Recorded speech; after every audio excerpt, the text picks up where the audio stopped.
Now listen carefully and answer questions 1 to 7. Central Realty, Jill speaking. How can I help you? Yes, hello Jill. I've got a problem, a complaint I wish to register. Who should I speak to? You'll want to speak to Tracy, the residential manager. Just a moment and I'll put you through. Thanks. Hello, this is Tracy. I understand your rent is going to be increased. Yes, this is why I'm calling. I was told that my rent would not be increased for the length of my 6-month contract, which I signed only 4 months ago. What's going on? Is my landlord allowed to do this? I see. Yes. Okay. That seems strange. Look, can I take down some of your particulars and I'll register a formal complaint to the landlord on your behalf? Yes, sure, that'd be good. Firstly, name and address, contact details. Yes, Jane McSweeney. That's McSweeny. 3 Mauger Street. That's Maugher Street. Winderee, 3355. And the phone there? Yes, you can contact me on 334756 extension 3176. I generally arrive home by 6 o'clock in the evening, so you can call me around that time, but not after 9. Oh, sorry, 8:30, because that's the time I leave for work. Okay, so I should note down that the problem is that your landlord wants to raise your rent. And when did you first move in? Yes, well, the contract began on August 1st, and... oh, hang on. Sorry, that's the ending date. We actually moved in on February the 1st.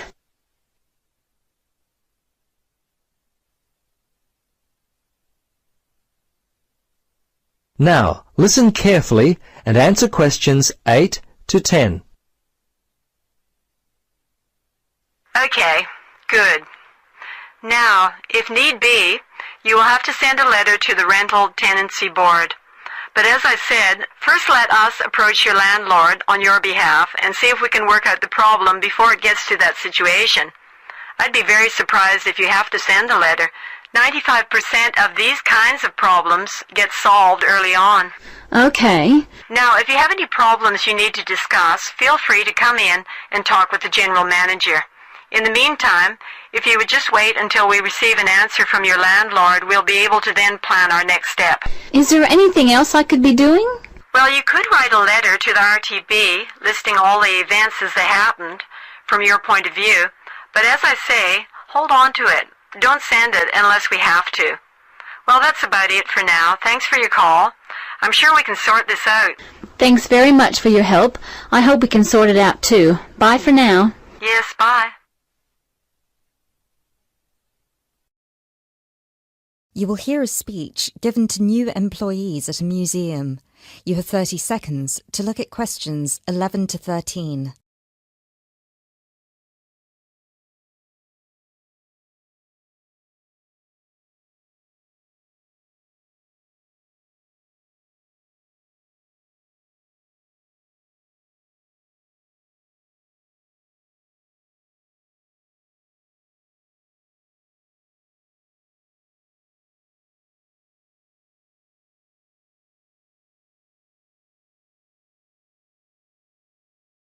Allow me to introduce myself. My name is Peter Myers, and on behalf of everybody here at Stevensbridge Dungeons, I would like to welcome you all to our entertainment team. This year, the hiring process was especially competitive, and it might interest you all to know that for every position there were almost 30 applicants, so you really are the best of the best. In a moment, I will take you on a tour of the museum so you can get an idea of what the space is like. But first of all, I would like to show you around the staff room. Our staff room is located at the back of the building over here. You will notice that there are 2 entrances to the staff room. One leads to the room we're in now, which is the main and oldest dungeon here at Stevensbridge, which we have turned into the museum.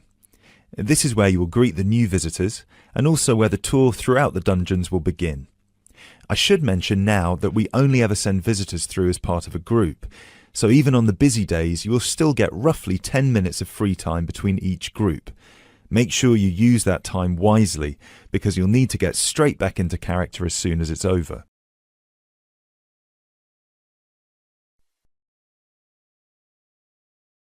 Right, follow me and I'll show you the layout of the museum. From the museum, we can pass through this door near the interactive display into the staff room. From here you can see the steps at the far side in the opposite corner that lead outside into Berwick Street.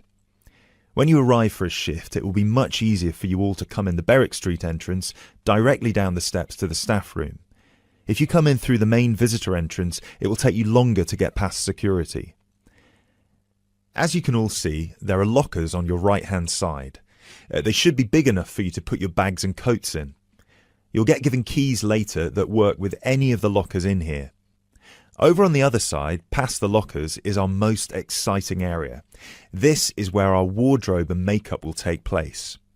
Every shift, you will be transformed from normal people into grotesque medieval prisoners. If you're lucky, you get to be the jailer, but even they rarely bathed in those days.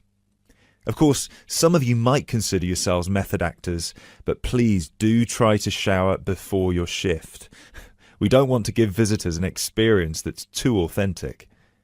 Now, we do have a staff shower here if you really need it. It is located next to the staff toilets, which are unisex. I hope nobody has too much of a problem with that. Unfortunately, dungeons were not really designed with comfort in mind. You can find the bathroom at the other end of the room from the makeup area.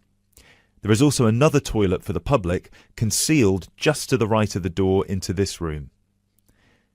Let's move back into the museum. We have 3 main sections down here. The first one you pass into when you leave the staff room is the museum. This is where all the useful information can be found, such as dates, number of prisoners, and the kinds of torture that were used. I know it's a lot of information to take in on your first day, but try to learn as much of it as you can. Even though you'll mostly be in character, visitors might want to ask you some questions, and it would be great if you could tell them more about the dungeons. I think it would be more interesting if visitors could learn directly from you rather than having to read about it. As you can see, on the left we have an interactive display for children, and on the right we have a photo booth. This was the original dungeon, first built in 1435. Now, let's pass through into the main dungeon that was added during the Tudor period in around 1570. You might be able to feel that the air is a lot damper and cooler here. That is because we are now beneath the River Stevens. This is primarily the room in which most of you will be working. This is where many high-profile religious figures were held, sometimes for years on end. Depending on the roles you'll be playing, you can either be chained up, free to roam, or, if you're a jailer, wandering between prisoners to keep an eye on them.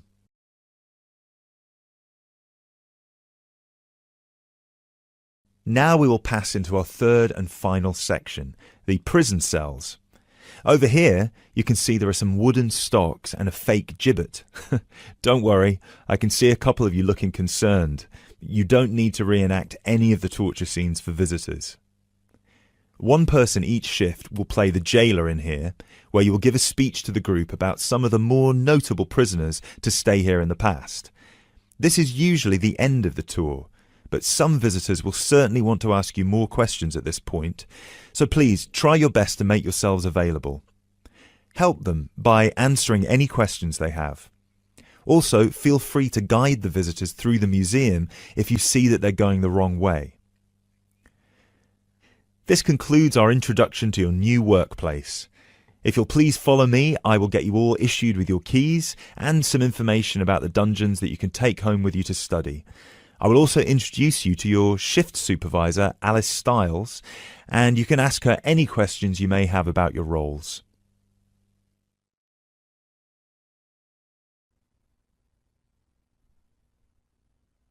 As you listen to the first part of the conversation, answer questions 21 to 24. Hello. I was wondering if you could give me some information about using the archives? I'd be happy to. Are you a resident of the city? Actually, I live just outside the city, but I study at the university downtown. That's fine. All you need to do is show your university identification card, and you can use the archives at no charge, as long as your ID card is current, of course. Yes, it's valid. So I don't have to pay anything? No, city residents pay an annual fee, but students can use the archives for free.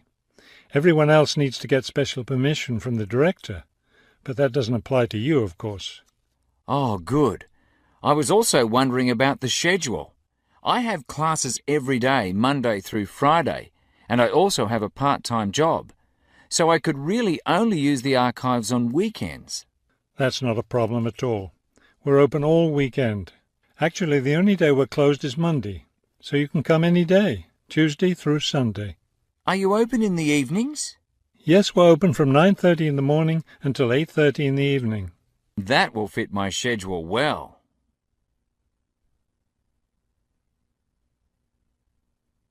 Now listen and answer questions 25 to 30.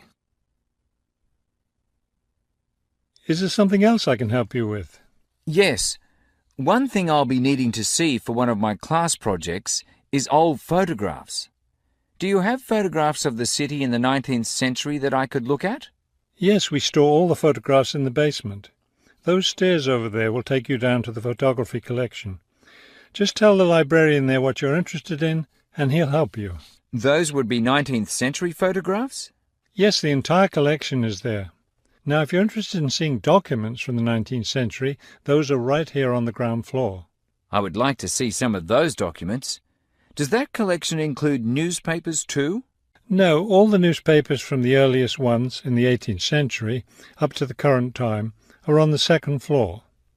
Here, let me just give you this map of the archives, and you'll be able to find whatever it is you need. Thank you. Oh, I see you have a whole room devoted to maps. Yes, on the third floor. That's great, because one thing I need to do is look at how the city has developed over time. I'm sure you'll find a lot of helpful information there.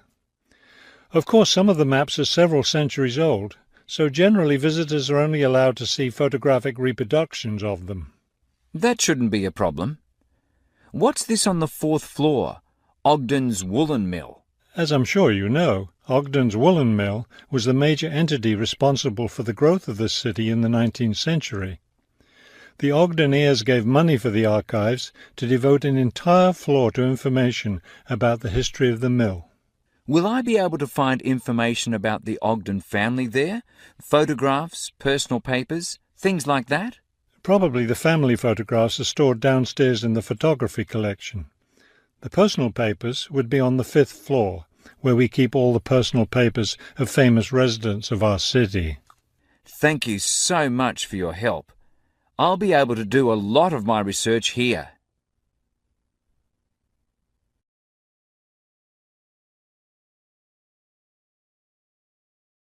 Now listen carefully and answer questions 31 to 40.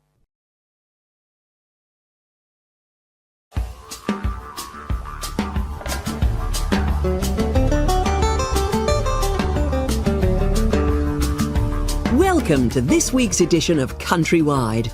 And today, we're taking a look at a number of different breeds of working dogs. And here to report on the dogs with jobs is Kevin Thornhill. Thanks, Joanne. Well, yes, dogs with jobs is the subject of today's program. Dogs have earned themselves a reputation over the centuries for being extremely loyal. And here's a little story which illustrates just how loyal they are. Just outside the country town of Gundagai in Australia is a statue built to commemorate a dog which sat waiting for his owner to return to the spot where he'd left him. Well, the story, which was immortalised in a song, has it that the poor dog died waiting for his master, 5 miles from Gundagai, which is where they built the statue. Now that's what I call loyalty. Well, because of their loyalty and also their ability to learn practical skills, dogs can be trained to do a number of very valuable jobs. Perhaps the most well-known of working dogs is the Border Collie sheepdog. Sheepdogs which work in unison with their masters need to be smart and obedient, with a natural ability to herd sheep. Some farmers say that their dogs are so smart that they not only herd sheep, they can count them too. Another much-loved working dog is the guide dog, trained to work with the blind. Guide dogs, usually Labradors, need to be confident enough to lead their owner through traffic and crowds, but they must also be of a gentle nature. It costs a great deal of money to train a dog for this very valuable work, but the guide dog associations in the UK, America and Australia receive no government assistance, so all the money comes from donations. Another common breed of work dog is the German Shepherd. German Shepherds make excellent guard dogs and are also very appropriate as search and rescue dogs, working in disaster zones after earthquakes and avalanches. These dogs must be tough and courageous to cope with the arduous conditions of their work, and so that they can be sent anywhere in the world to assist in disaster relief operations, effective dogs and their trainers are now listed on an international database. When you arrive at an airport here, you may be greeted in the baggage hall by a detector dog, wearing a little red coat bearing the words "Quarantine." These dogs are trained to sniff out fresh fruit as well as meat and even live animals hidden in people's bags. In order to be effective, a good detector dog must have an enormous food drive. In other words, they must really love their food. At Sydney Airport, where there are 10 detector dogs working full-time, they stop about 80 people a month trying to bring illegal goods into the country. And according to their trainers, they very rarely get it wrong. Another famous working dog is the husky. Huskies, which originally came from Siberia, have been used for decades as a means of transport on snow, particularly in Antarctica where they have played an important role. Huskies are well adapted to harsh conditions and they enjoy working in a team. But the huskies have all left Antarctica now because the international treaty prohibits their use in the territory as they are not native animals. Many people were sad to see the dogs leave Antarctica, as they had been vital to the early expeditions and earned their place in history along with the explorers.